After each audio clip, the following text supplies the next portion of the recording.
Welcome to your guide on transforming the heart of your home. They say the kitchen is the soul of the house, but the living room? That's where life actually happens. Whether you're hosting a late-night chat or curling up with a book, your furniture choice dictates the entire vibe. Today, we're breaking down the most stylish living room designs and the furniture pieces that make them iconic. Let's get inspired.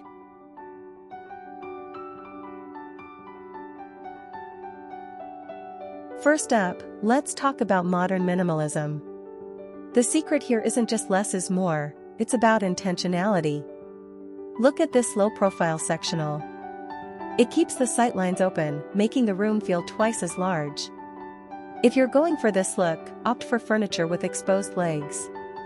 This allows light to flow under the pieces, preventing the room from feeling heavy. Pair your seating with a sculptural coffee table, think marble or tempered glass, to add a touch of sophistication without the clutter.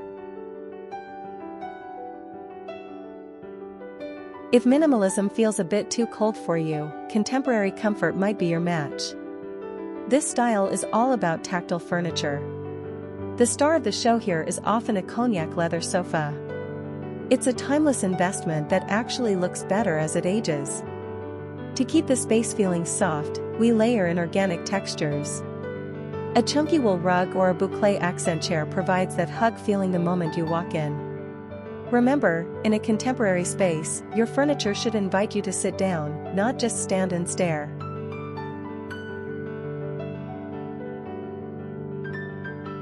Every great living room needs a hero piece. This is the item that starts conversations. It could be an accent chair in a bold jewel tone, like this stunning emerald velvet, or a vintage-inspired sideboard with intricate wood grain. Pro tip: when you have a statement piece this loud, let the rest of your furniture play a supporting role.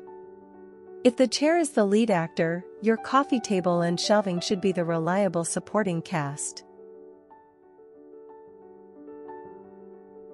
Even the most expensive furniture will look off if the layout is wrong. For a stylish flow, follow the rule of traffic.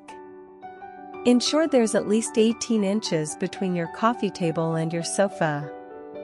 And don't be afraid to float your furniture.